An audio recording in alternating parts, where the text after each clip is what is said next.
छ्या के विधि चट्याङ परेको हो भने नेपालमा हरेक वर्ष 100 जना भन्दा बढी मानिसले र त्यसको 5 गुणा भन्दा बढी जनावरले ज्यान गुमाउँछन् रे नि। होइन, यसबाट जोगिने बस्ने केही उपाय छैन सविता म्याडम? किन नहुनु? चट्याङ ठूलो मात्राको विद्युतीय करेन्ट नहो। यसबाट हाम्रा घरहरूलाई धातुका सामग्री प्रयोग गरी सुरक्षित बनाउन सकिन्छ नि। तामा, एल्युमिनियम तथा जीआईका रड घरको सबभन्दा अग्लो भागमा राख्ने अनि सोही धातुका रड वा पाता जोडेर जमिनसम्म पुर्याउने र तामाको रडसँग जोडी अर्थिङ गर्यो भने धेरै हदसम्म हाम्रा घरहरू सुरक्षित हुन्छन्। साथै चट्याङबाट आफू सुरक्षित रहन गड्याङगुडुङका बेला घरबाट बाहिर ननिस्किने र यदि घर बाहिर भएमा तुरुन्त घरभित्र वा सुरक्षित स्थानमा जानुपर्छ। सुरक्षित स्थान भन्नाले पक्की घरहरू, बस, भ्यान आदि। तर यस्ता सुरक्षित स्थान पुग्ने अवस्था नरहेमा अग्लो र एक्लो रुखको ओत नलाग्ने, बरु रुखदेखि टाढा टुक्रुक्क बस्ने र खुला चौरमा परेमा टुक्रुक्क बसी टाउकोलाई 2 घुँडाको बीच राखी कान थुन्ने। अनि घरभित्र पुरै सुरक्षित रहन्छौ त? घरभित्र रहँदा पनि झ्याल ढोका बन्द गरी कोठाको बीचमा बस्ने, टिभी, वासिङ मसिन, फ्रिज तथा अन्य विद्युतीय सामग्रीका तारहरू प्लगबाट छुटाउने, पानीका स्रोतमा सिधै नुहाउने धुने नगर्ने र टेलिफोनमा कुरा नगर्ने। सबैभन्दा महत्त्वपूर्ण कुरा, चट्याङ सामान्यतः अपराह्न 3 बजेपछि पर्ने हुनाले घर बाहिरका काम बिहानको समयमा गरी साँझपख घरभित्रका काम गर्नुपर्छ र यो चैत्रदेखि ज्येष्ठ महिनामा अत्यधिक पर्ने हुनाले सोही अनुसार उच्च सतर्कता अपनाउनु पर्छ।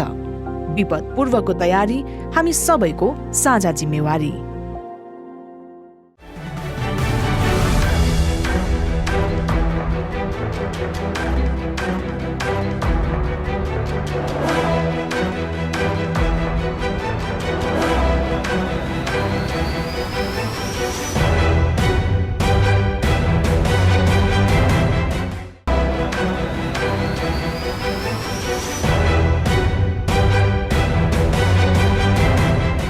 दर्शकवृन्द नमस्कार। कार्यक्रम सुरक्षित नेपालको नवीन र नयाँ श्रृङ्खलामा यहाँलाई हार्दिक स्वागत छ। म किशोर नेरोला।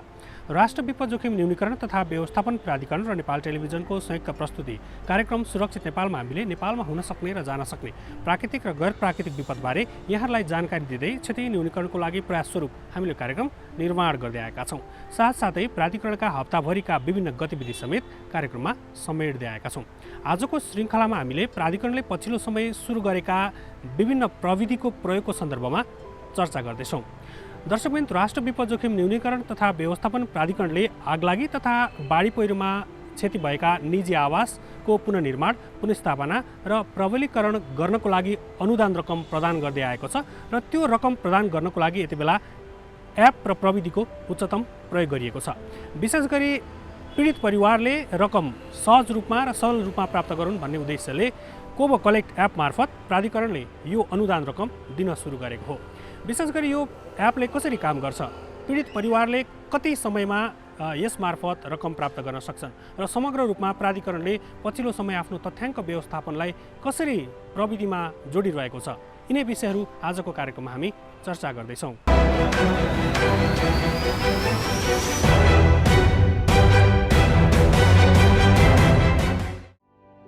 राष्ट्र विपद जोखिम न्यूनीकरण तथा व्यवस्थापन प्राधिकरणले आगलागी तथा बाढी पहिरोमा परेका परिवारको घर पुनर्निर्माण, पुनर्स्थापना तथा प्रबलीकरणका लागि अनुदान रकम उपलब्ध गराउँदै आएको छ। 2077 साल जेठ 30 भन्दा पछाडि भएका बाढी पहिरो विपदको सन्दर्भमा प्राधिकरणले सङ्घीय सरकार, प्रदेश सरकार र स्थानीय तहको लागत सहभागिताको आधारमा उक्त रकम प्रदान गर्दै आएको हो। 2077 मङ्सिर 1 भन्दा पछाडि आगलागीबाट क्षति भएका निजी आवासलाई मर्मत, पुनर्निर्माण वा पुनर्स्थापना गर्न अनुदान प्रदान गर्ने नीतिगत व्यवस्था गरी आगलागीजन्य विपद प्रभावित निजी आवास पुनर्निर्माण तथा पुनर्स्थापना अनुदान वितरण कार्यविधि 2078 जारी गरी यो व्यवस्था लागू गरिएको हो। त्यसैगरी बाढी तथा पहिरोबाट क्षति भएका घरहरूको मर्मत, पुनर्निर्माण वा पुनर्स्थापना गर्ने हेतुले मनसुनजन्य विपद प्रभावित निजी पुनर्निर्माण तथा पुनर्स्थापना अनुदान वितरण कार्यविधि 2077 कार्यान्वयनमा आइसकेको अवस्था छ। यी दुवै कार्यविधिले बाढी पहिरो तथा आगलागीबाट क्षति भएका निजी घरहरूको पुनर्निर्माण वा पुनर्स्थापनामा जोड दिँदै अनुदान रकम उपलब्ध गराउने व्यवस्था मिलाइएको हो। मनसुनजन्य विपद प्रभावित निजी आवास पुनर्निर्माण पुनर्स्थापना अनुदान कार्यविधि 2077 कार्यान्वयनमा आएको छ।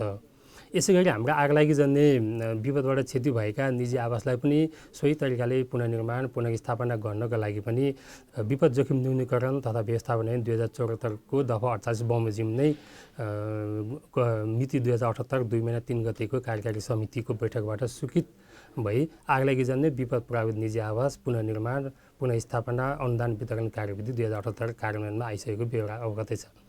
र यी दुवै कार्यविधिहरूलाई हामीले चाहिँ गएको 2078 साल 10 महिना 14 गतेको 12औं कार्यकारी समितिको बैठकबाट पनि संशोधनमा ल्याएर त्यसलाई फेरि हामीले कार्यान्वयनमा ल्याएका छौँ। यी भए हाम्रो कार्यविधिहरू, जुन कार्यविधिहरूले चाहिँ मनसुनजन्य र आगलागीजन्य विपदबाट क्षति भएका निजी आवासहरूलाई कसरी पुनर्निर्माण गर्ने, पुनर्स्थापना कसरी गर्ने भन्ने सन्दर्भमा कार्यान्वयनका लागि ल्याएका कार्यविधिहरू।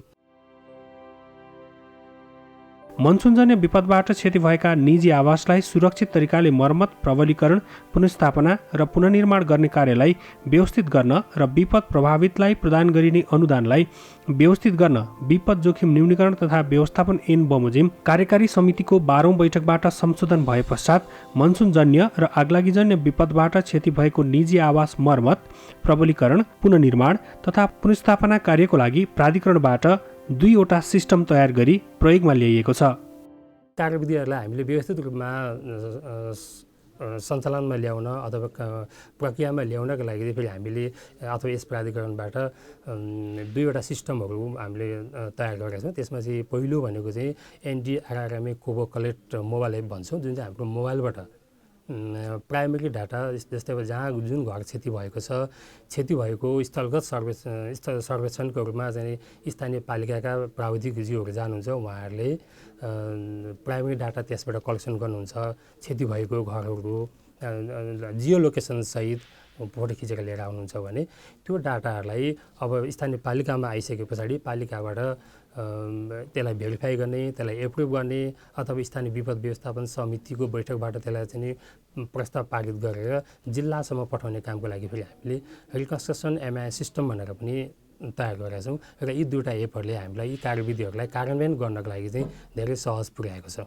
निजी आवास क्षतिको स्थलगत विवरण सङ्कलन गर्ने र सम्बन्धित पालिकाको स्थानीय विपद व्यवस्थापन समितिको बैठकमा सङ्कलन गरिएको विवरणको आधारमा लाभग्राही पहिचान गर्नलाई सिफारिस गर्ने कार्यलाई व्यवस्थित गर्न मोबाइल एप तयार पारिएको हो। यो एप मार्फत क्षति भएको स्थानमा बिना इन्टरनेट तथ्याङ्क सङ्कलन गर्न सकिने व्यवस्था मिलाइएको छ। प्ले स्टोरबाट चाहिँ NDRRMA Kobo collect app download गरिसकेपछि हामीले चाहिँ यस्तो खालको इन्टरफेस खुल्छ सर। यो खुलिसकेपछि चाहिँ यहाँबाट हामीले जेनरल सेटिङ भनेर जानुपर्छ। जेनरल सेटिङमा चाहिँ यो सर्भरमा चाहिँ हामीले यसरी नामहरू पहिल्यै हामीले उसबाट हाम्रो के भन्छ ल्यापटप या डेस्कटपदेखि पहिला बनाउनुपर्छ एड्रेसहरू। त्यो बनाइसकेपछि यो यहाँ हाल्नुपर्छ। यो सिद्धिसकेपछि नि सर ब्याक गएर चाहिँ हामीले यसरी यहाँबाट गेट ब्ल्याङ्क फर्म भन्ने हुन्छ। यो गेट ब्ल्याङ्क फर्म चाहिँ कस्तो भने निशा नम्बर सहितको गेट ब्ल्याङ्क फर्म भन्ने आउँछ। यो चाहिँ 100 पेजको आउँछ। भन्नाले 100 पेजको 2टा आउँछ, जुन चाहिँ हामीले एउटा लाभग्राहीलाई दिन्छौँ र एउटा चाहिँ हामीले राख्छौँ होइन। यो गरिसकेपछि चाहिँ मैले अहिले ब्याक गरेँ है, यसरी यो आफै डाउनलोड हुन्छ। यो चाहिँ प्रिन्ट निकालेर ल्यापटप या डेस्कटपबाट प्रिन्ट निकालेर एउटा लाभग्राहीलाई दिन्छौँ, एउटा हामीले राख्छौँ। यो चाहिँ जुन अघि हामीले यहाँनिर सर्वेमा गर्दाखेरि जुन यसरी यो निशा नम्बर भनेर भनेको छ नि, यो सहितको आउँछ कि यो चाहिँ यहाँबाट जेनेरेट हुने हो होइन। यो भइसकेपछि अनि अब हामी कहाँ जाने भन्दाखेरि यहाँबाट फिल ब्ल्याङ्क फर्म भन्ने आउँछ। त्यसपछि पहिला गेट ब्ल्याङ्क फर्म गरायो। गेट ब्ल्याङ्क फर्म यसरी आइसकेपछि फ्लड एन्ड ल्यान्डस्लाइड कुन चाहिँ हाम्रो चाहिँ डिजास्टर भयो त। जस्तै हामीले अहिले चाहिँ 2टा भनेर भनेको छौँ। यो ग्रिभेन्स फर्म चाहिँ पछि आउँछ। यसको चाहिँ NDRRMA फायर र फ्लड एन्ड ल्यान्डस्लाइड हुन्छ। अहिले फ्लड एन्ड ल्यान्डस्लाइड चुज गरिसकेपछि यसलाई फेरि हामीले सेलेक्ट अल यो गरेर गेट सेलेक्टेड गर्ने बित्तिकै फर्म आउँछ यसको। अब फेरि फर्म आयो क्या, यो चाहिँ हाम्रो उसमै कोबो कलेक्टमै फर्म आयो। इन्टरनेट यो चाहिँ डाउनलोड सक्सेस भयो सर। अब हामीले फिल ब्ल्याङ्क फर्म भन्नेमा जाने। फिल ब्ल्याङ्क फर्ममा नि के गर्ने त भन्दाखेरि फेरि फ्लड एन्ड ल्यान्डस्लाइड चुज गरेर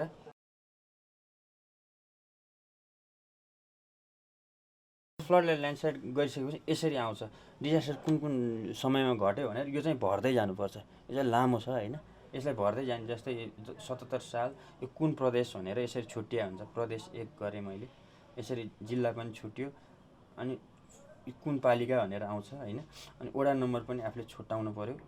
छुट्याइसकेपछि यसरी ब्लक नम्बर भनेर अब सबै थोक यो जे छ जे मागेको छ यसमा भर्दै गइसकेपछि फोटोहरू लिने यो प्रोसेस गर्दाखेरि यही फर्मलाई चाहिँ हामीले चाहिँ लास्टमा सेन्ड गरिसकेपछि जस्तै यो फर्महरू सबै भर्नु पऱ्यो।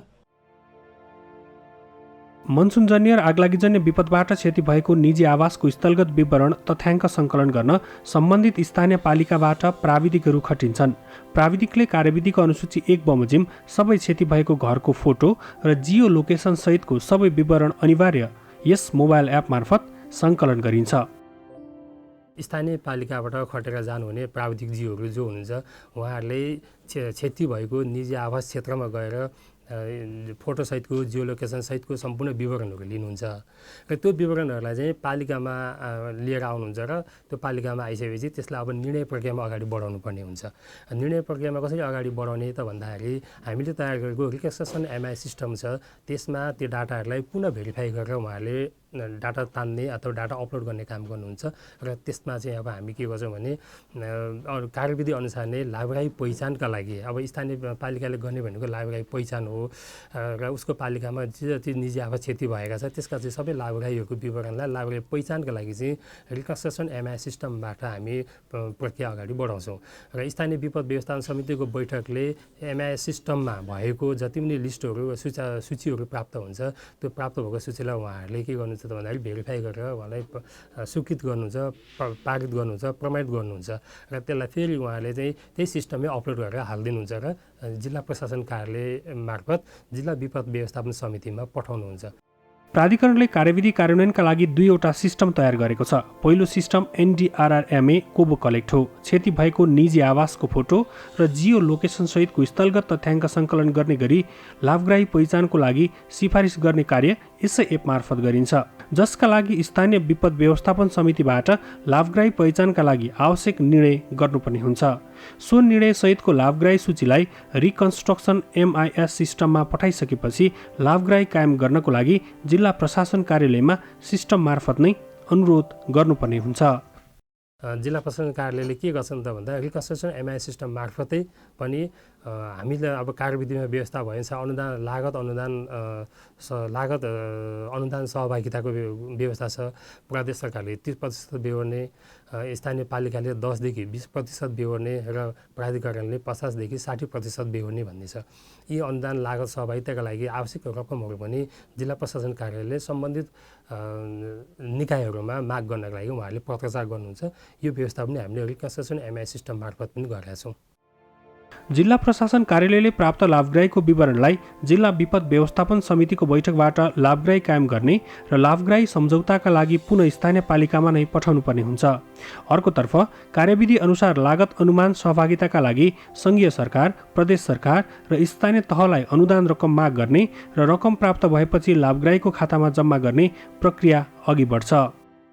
स्थानीय तह र जिल्ला विपद व्यवस्थापन समितिले यो कोबो कलेक्ट एप र त्यसको प्रणालीको विषयमा उहाँहरूले राम्रोसँग जति चाँडो रियलाइजेसन गर्नुहुन्छ त्यति चाँडै चाहिँ स्थानीय त्यहाँका जो चाहिँ पीडितहरू हुनुहुन्छ आगलागी तथा मनसुनजन्य घटनाबाट पीडित हुनुभएका लाभग्राहीहरूले चाहिँ अथवा उहाँ पीडित हुनुभएका व्यक्तिहरूले चाँडोभन्दा चाँडो चाहिँ प्रतिफल पाउन सक्ने अवस्था सृजना हुन्छ। त्यस कारणले पहिलो जिम्मेवारी त हामीलाई के लाग्छ भने हाम्रो प्रयास पनि के छ भन्ने जिल्ला विपद व्यवस्थापन समिति अर्थात् जिल्ला प्रशासन कार्यालय र स्थानीय विपद व्यवस्थापन समिति अथवा स्थानीय तहका सम्बन्धित पदाधिकारीहरू, त्यहाँ काम गर्ने कर्मचारीहरूले यो विषयलाई गम्भीरतापूर्वक बोध गरेर यो प्रणाली जान्न जरुरी छ।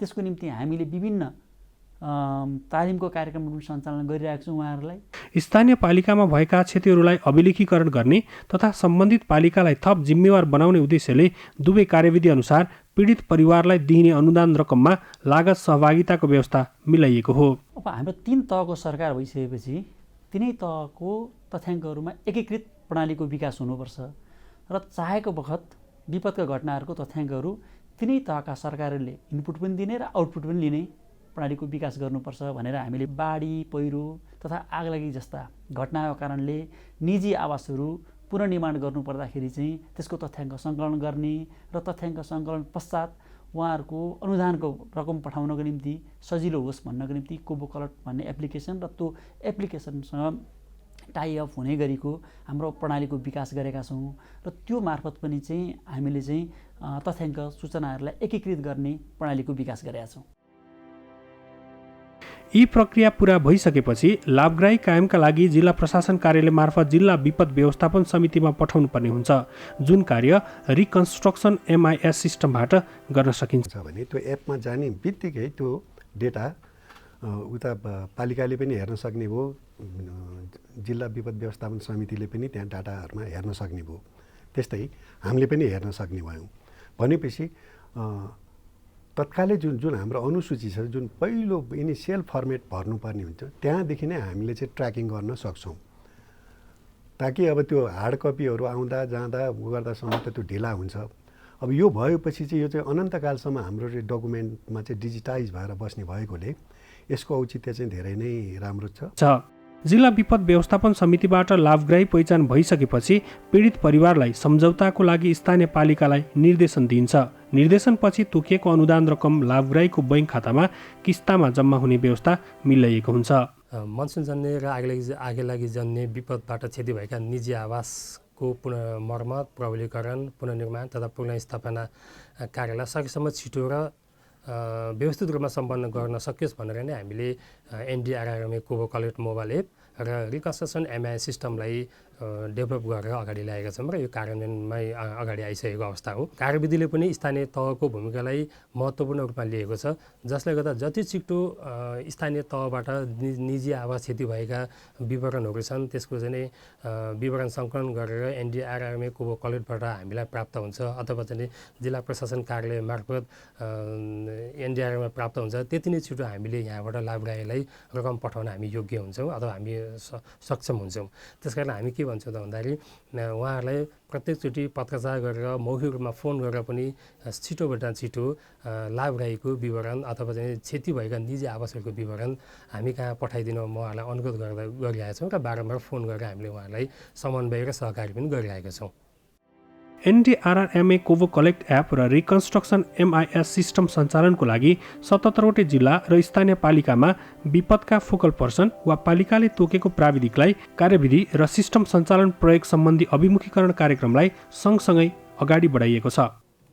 हामीले अझै पनि सिस्टममा सम्पूर्ण रूपमा तयारी नगरिसकेको अवस्थाले गर्दाखेरि थोरै केही ढिलाइ हुन गएको छ। त्यो ढिलाइलाई हामी चाँडै नै अब टुङ्ग्याउनेछौँ र हाम्रो सिस्टमहरू लगभग तयारी अवस्था भइसकेपछि उहाँहरूलाई दिनुपर्ने ओरिएन्टेसन केही बाँकी रहेको छ। त्यसभन्दा अगाडि हामीले 68 जिल्ला र अन्तर्गतका सबै पालिकाहरूमा reconstruction MIS system, NDRRMA Kobo collect app र त्यस पछाडि कार्यविधि सम्बन्धी अभिमुखीकरण कार्यक्रम सकिसकेका छौँ र कहीँ त प्राथमिकताको आधारमा हामीले दोहोऱ्याएका पनि छौँ र भनेपछि अब बाँकी रहेका जिल्लाहरूमा हामी फेरि अगाडि बढाउनेछौँ। नयाँ प्रविधि मार्फत गरेको यो व्यवस्था बमोजिम पीडित परिवारले यथाशक्य छिटो लाभग्राहीको पहिचान र कायमपछि सम्बन्धित व्यक्तिको खातामा रकम जम्मा भइसक्ने गरी व्यवस्था मिलाइएको छ। कार्यविधिमा व्यवस्था भए बमोजिम सङ्घ, प्रदेश र स्थानीय तहको लागत सहभागिता रहने स्पष्ट व्यवस्था गरिएको छ।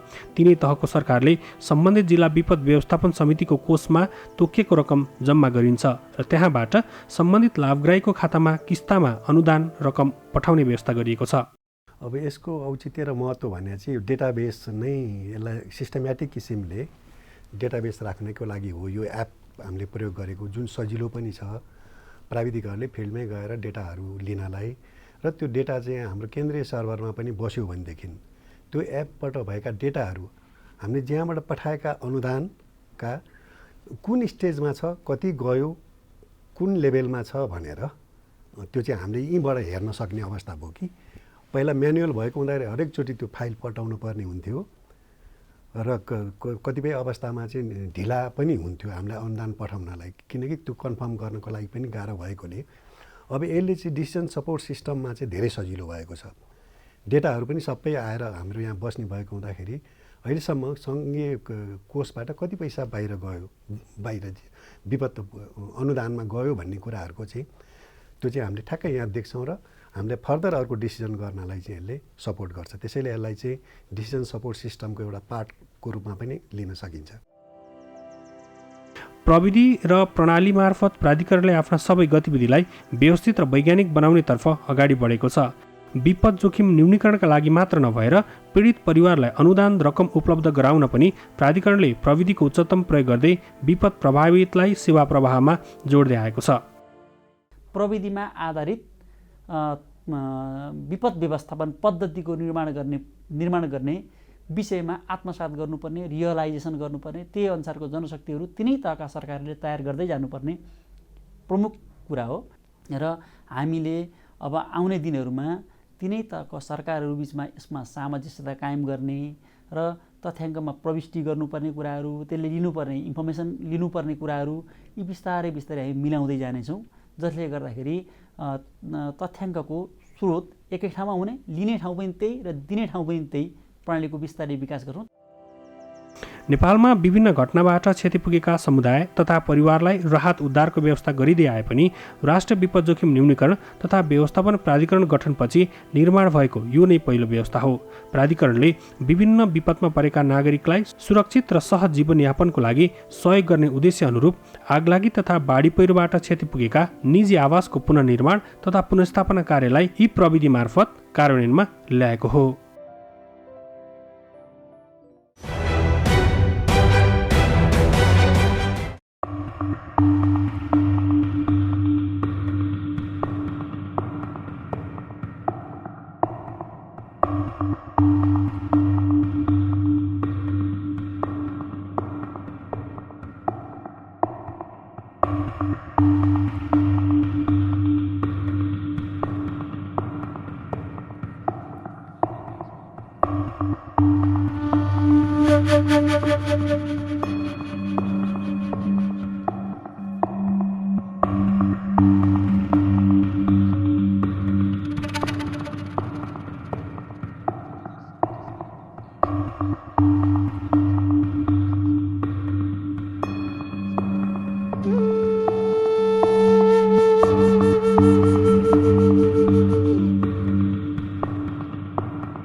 विपदबारे चासो राखौं, चनाखो बनाऊ। राष्ट्रिय विपद जोखिम न्यूनीकरण तथा व्यवस्थापन प्राधिकरण। दर्शकवृन्द, प्राधिकरणले यति बेला आफ्नो समग्र तथ्याङ्क व्यवस्थापनलाई पनि उच्चतम प्रविधि मार्फत व्यवस्थापन गर्न सुरु गरेको छ। विशेष गरी नेपाल सरकारको सन् 2025सम्म डिजिटल नेपाल बनाउने अभियानमा प्राधिकरणको यो प्रयास एउटा कोसेढुङ्गाको रूपमा रहन सक्ने आशा गर्न सकिन्छ। अर्कोतर्फ प्राधिकरणले अनुदान रकम मात्र नभएर समग्र विपद जोखिम न्यूनीकरणका लागि पनि प्रविधिको उच्चतम प्रयोगमा जोड दिएको छ। हस्त दर्शकवृन्द, आजको कार्यक्रमबाट हामी सबै बिदा चाहन्छौँ। अर्को साता नयाँ विषयवस्तुका साथ यहाँहरूमाझ उपस्थित हुने नै छौँ। त्यतिन्जेल यहाँहरू नेपाल टेलिभिजन हेर्दै गर्नुहोला। नमस्कार।